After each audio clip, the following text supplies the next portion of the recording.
ব্যক্তি প্রতিদিন 11 বার বলবে লা হাওলা ওয়ালা কুওয়াতা ইল্লা বিল্লাহিল আলিয়্যিল আযীম,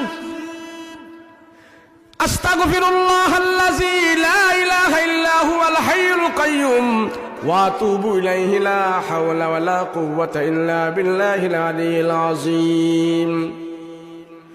রাসূল সাল্লাল্লাহু আলাইহি ওয়াসাল্লাম বলেন, আমার উম্মতেরা প্রতিদিন যদি কেউ 11 বার এই আমলটা করে, সকালে বিকালে যদি কেউ এই আমলটা করে, আল্লাহ পাক তার জীবনে কোনো অভাব দিবে না, অভাব দিবে না।